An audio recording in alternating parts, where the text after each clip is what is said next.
Tudo bom, galera? Hoje nós vamos fazer aquela aula que eu prometi para vocês, tá bom? Sobre os sistemas genitais masculino e feminino. Hoje eu vou abordar somente o sistema genital masculino, tá?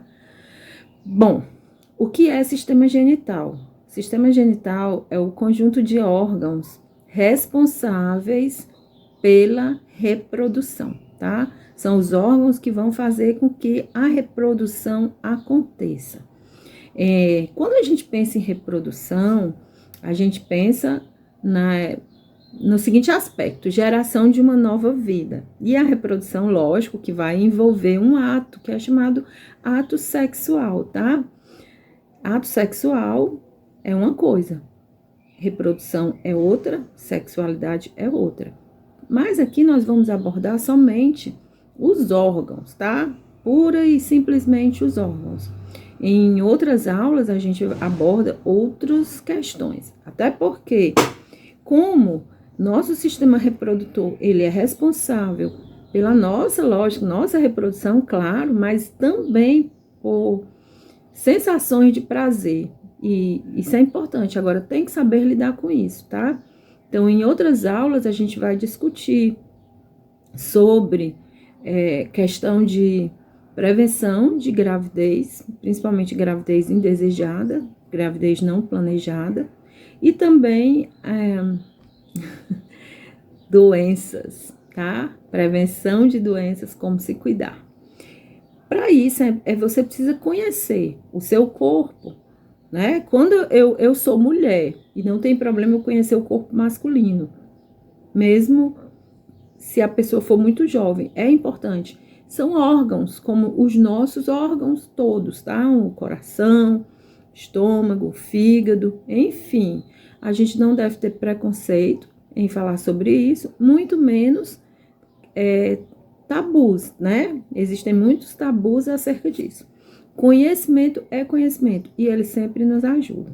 Então, o conjunto de órgãos sexuais masculinos ou o sistema genital masculino é composto pelos seguintes órgãos, tá? Eu vou iniciar pelos órgãos onde ocorre a produção dos espermatozoides, que é o escroto, o testículo, perdão. O testículo são duas bolsinhas, tá? E lá ocorre a produção do espermatozoide, que são as células sexuais ou gametas, e ocorre também a produção dos hormônios sexuais, esses hormônios que vão interferir tanto na transformação do indivíduo, né, da passagem da fase de infância para a fase adulta, responsável pela transformação, principalmente do corpo, pelo amadurecimento, né, do corpo, e também por inúmeras outras coisas, tá? Agora, quando o espermatozoide é produzido, ele começa a ser produzido nos homens a partir da puberdade, tá? Então, com a liberação de alguns hormônios, principalmente a testosterona, é o hormônio principal realmente, então os espermatozoides começam a ser produzidos. Então, é o seguinte, no testículo, né, que são as duas bolsinhas, ocorre, então, a produção do espermatozoide. Logo em seguida, esse espermatozoide, ele é transportado até uma estrutura que fica acima do testículo, que é chamado epidídimo. Então, o epidídimo é o local de armazenamento dos espermatozoides. Outra coisa também, após o armazenamento, então, eles ficam armazenados lá. Até quando? Até o momento de serem expulsos. E se não forem expulsos, eles vão se degenerar, tá bom? Do epidídimo, então, imagina, os dois testículos, tá? Em cima de cada testículo vai ter essa estrutura chamada epidídimo.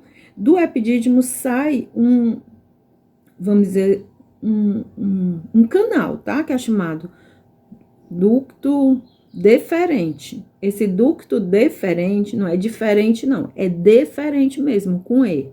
Esse ducto deferente, ele sai do testículo, né? Na verdade, do epidídimo, tá certo? Ele sai e ele vem conduzindo os espermatozoides que foram produzidos lá. Esse ducto ou canal, ele vai passar por algumas glândulas. Então, a gente vai ter aí a participação de algumas glândulas. Vamos ter a próstata, a glândula seminal e a glândula bulbouretral. Essas glândulas, elas produzem um líquido que a gente chama de sêmen ou esperma. Nesse líquido vão estar contidos os espermatozoides. Essas glândulas também vão produzir substâncias que vão nutrir o espermatozoide, vão fazer uma limpeza do canal da uretra, por onde eles vão passar, porque na uretra masculina ocorre a passagem do esperma, mas também ocorre a passagem da urina, tá certo? E também esse líquido, quando entra no canal vaginal, ele vai ajudar tanto na limpeza como na diminuição da acidez do canal vaginal, tá certo? Pronto, quando passa por esses órgãos, essas glândulas aí ele deixa de ser ducto deferente, passa a ser ducto ejaculatório. Então, ele vem pela uretra até que é liberado, tá? O órgão copulador é o pênis. O que é órgão copulador? É o órgão responsável pela cópula. A cópula é o ato de cruzar, tá? Quando os dois corpos se encontram. Então, o pênis, ele entra numa, vamos dizer assim, numa situação que a gente chama de ereção. Para quê? Para que ele consiga adentrar a vagina e consiga liberar lá dentro os espermatozoides, tá? Essa é a função dele. E essa ereção, ela vai acontecer porque no pênis existem regiões chamadas de corpos cavernosos e corpos esponjosos. São regiões, vamos dizer assim, que se irrigam, tá? Recebem uma irrigação sanguínea.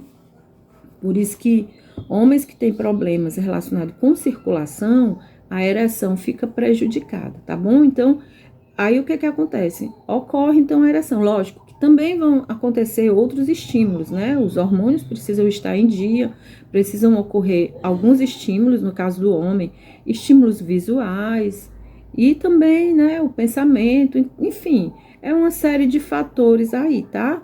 Que nos interessa, que são apenas o conhecimento dos órgãos em si. Depois, em outras aulas, a gente conversa sobre esses outros fatores, tá bom, pessoal? Então, ficamos por aqui. Depois eu vou fazer uma aula sobre o sistema genital feminino e depois uma aula sobre prevenção de gravidez e de doenças sexualmente transmissíveis. Então, até a próxima aula. Um grande beijo para todos.